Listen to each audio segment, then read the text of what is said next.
fluid enters an apparatus at 450 feet per second.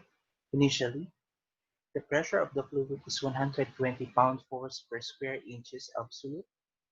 The specific volume of 5 cubic feet per pound mass, and the internal energy is 390 British thermal units per pound mass.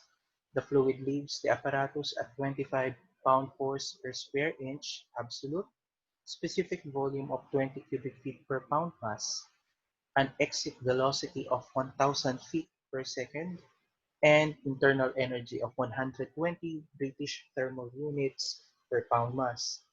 The heat radiation loss is 10 British thermal units per pound mass. Determine the work steady flow. So from the problem, we have the following given. No? So at the entrance, let's say at point 1, no, we have velocity. Velocity 1 of 450 feet per second. Then of course we have pressure 1 of 120 psia or 120 pound force per square inch. Next, we have specific volume at point 1, that is 5 cubic feet per pound mass. Another is we have internal energy. So we have specific internal energy, to be exact, amounting to 390 BTU per pound mass. Now, at the exit section, we have pressure 2 of 25 psia or 25 pound force per square inch. Specific volume at the exit section of 20 cubic feet per pound mass. Also, we have an exit velocity or V sub 2 of 1,000 feet per second. And then we have specific internal energy. Kaya siya specific, no, kasi per mass basis yung binigay. 120 BTU per pound mass. And then take note, no, we have also Q due to the radiation. So this is heat loss. O, maliit na Q kasi ang binigay is per mass basis, no? So 10 BTU per pound mass. So required sa atin is to find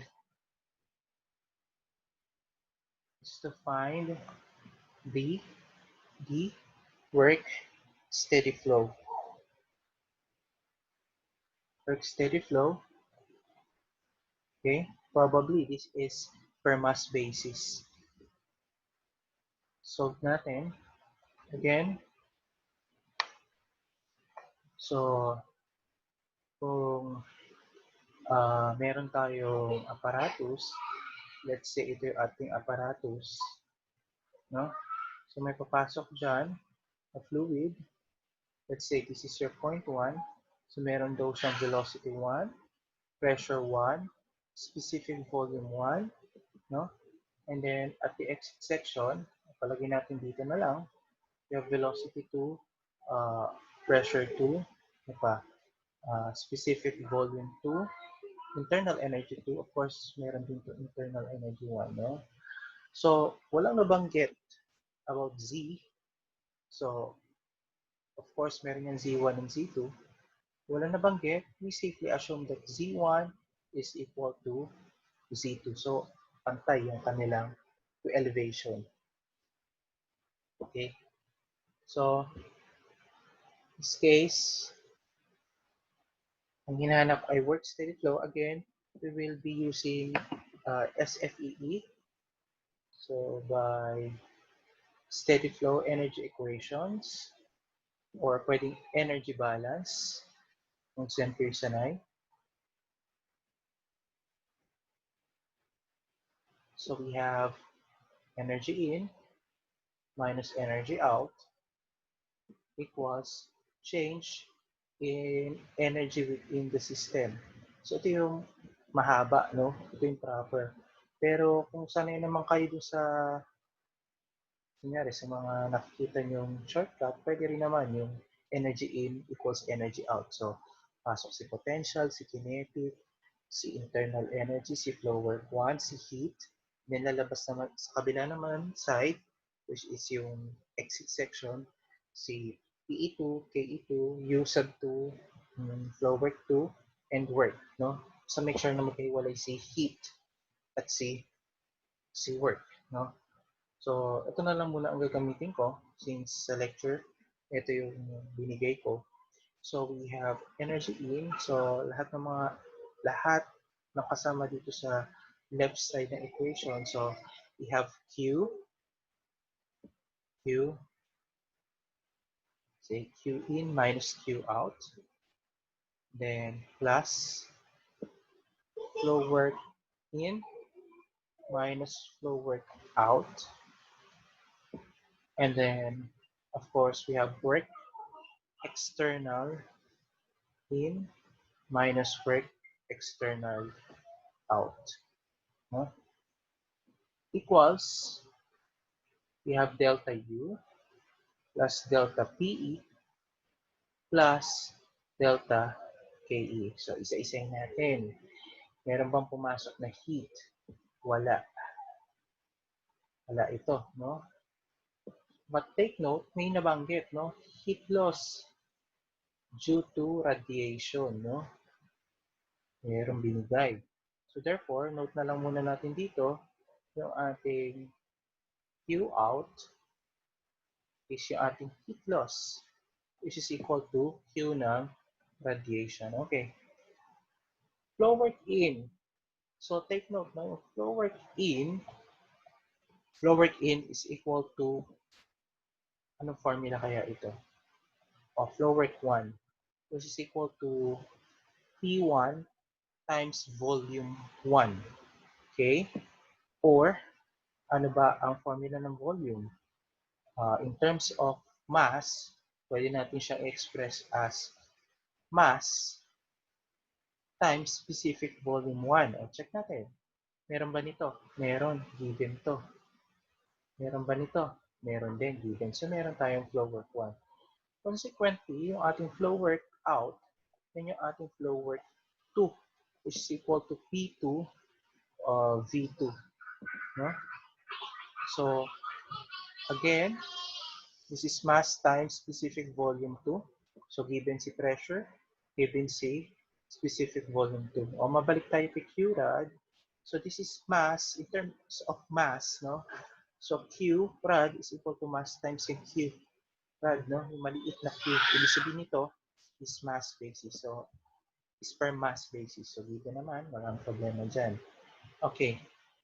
Next, we have work external. May pumasok bang work? Wala. Wala namang paddle work. May external, may work ba? Palabas, wala din binanggit. So, excluded na natin yan. Delta U, okay? So, for delta U, that is mass, in terms of mass, no? Mass times delta U, or mass times U2 minus U1. Specific itong dalawa. So, given, parehas. So, ibig sabihin, meron tayo nito. Delta PE. So, yung delta P natin, since Z1 is the same as Z2, no? Wala namang eksaktong binanggit tungkol sa elevation, we safely assume that the change in potential energy is equal to 0 since elevation is the same sa entrance at sa exit point.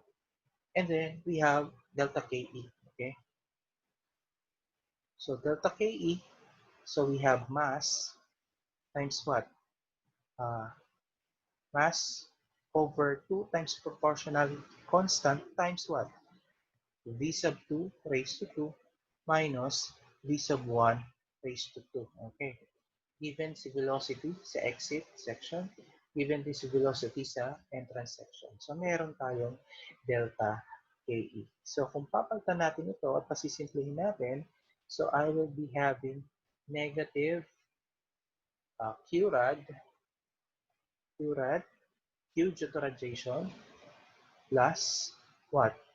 Flow work 1 minus flow work 2 equals delta U plus delta KE.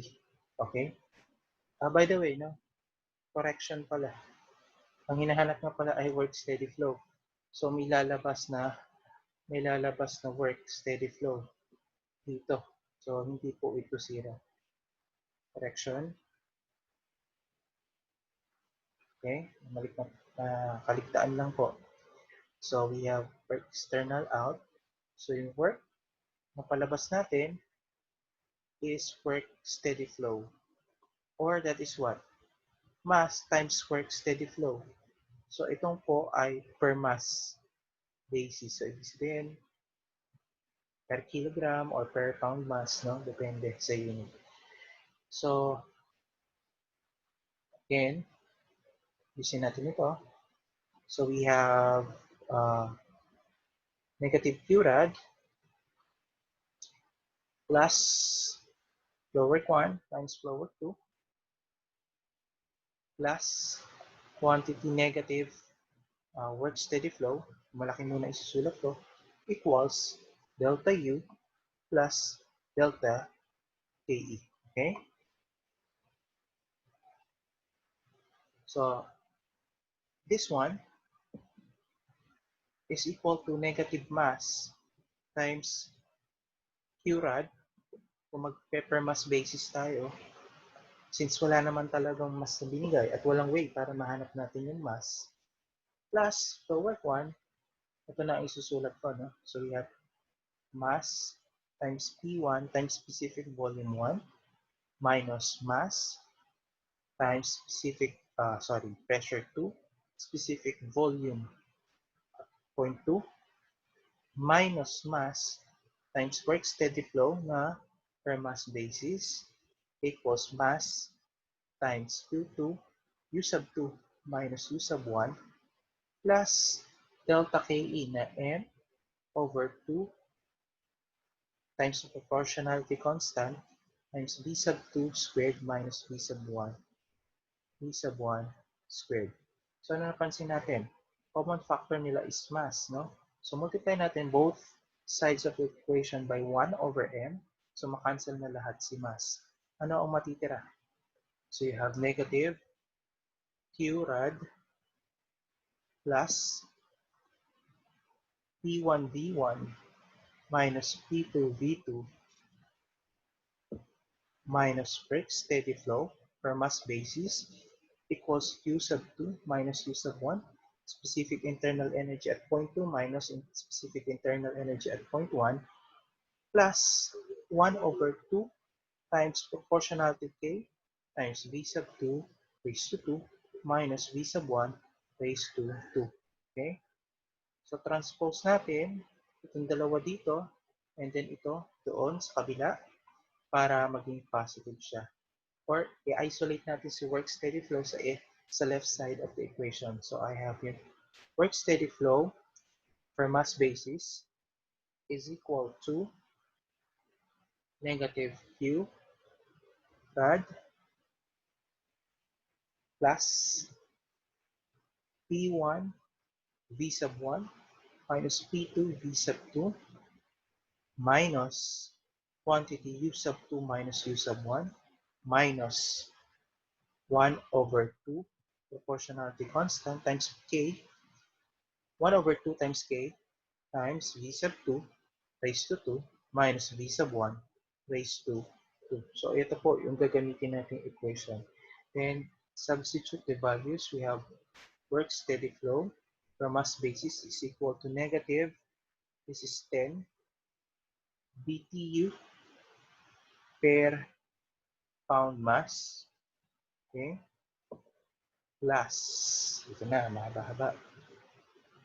Pressure 1. The pressure 1 is 120. 120. Okay? 120 PSIA. Times specific volume at 1, that is 5, minus pressure 2, 25, times specific volume at point 2, 20. Okay. Ano ang unit nitong part na equation na to? We have pressure, unit ng pressure pound force per square inch times unit ng specific volume, cubic feet per pound mass. So, kailangan natin itong convert para maging BTU per pound mass. So, paano ko ito gagawin? Multiply ko pa siya multiply natin siya conversion factor na what? 12 inches for every 1 foot. So, since naka-square ito, square ko to, square ko yan, square ko yan. O, raised to 2 yan. Ha? O, ayan, raised to 2. Okay? So, maka-cancel na ito, and then, cancel na rin ito. Although, may isang matitirang uh, feet na unit or foot na unit. So, technically, ang matitirang unit dito is pound force feet per pound mass. Then, convert natin uli into BTU. We all know that 1 BTU is equal to 778.16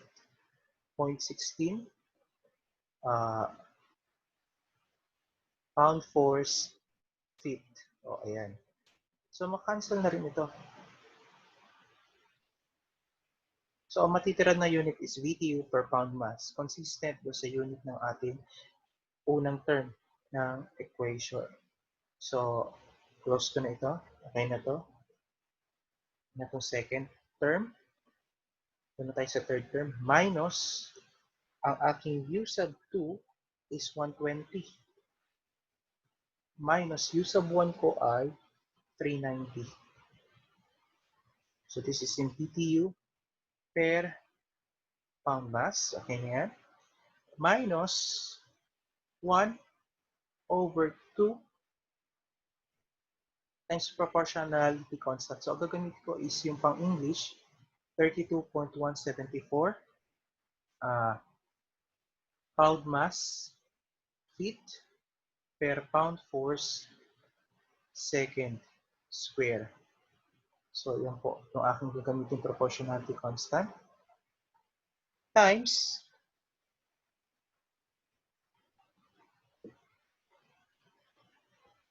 times velocity 2. Ano ba ang aking velocity 2? Ang velocity 2 ko ay 1,000. So, re-raise ko yun sa 2.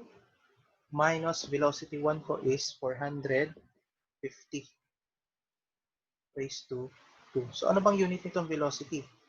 Feet per second. Since ni-raise ko sa 2 yung ating mga velocity, so ang unit ito magiging feet raised to 2 over second raised to 2. Okay? So, mag-cancel out tayo ng unit. Cancel na to. Cancel na rin to. So, ano matitirang unit? Pound force feet per pound mass. And again, convert natin para maging BTU.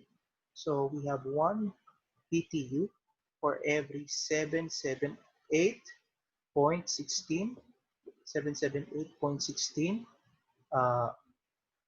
pound force feet.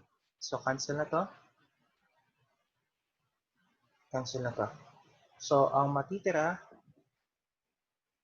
then close. So, ang matitirang unit dyan ay BTU per pound mass. So, punch nyo lang sa calculator. And finally, you have work steady flow per mass basis is 262.5784574 BTU per pound mass.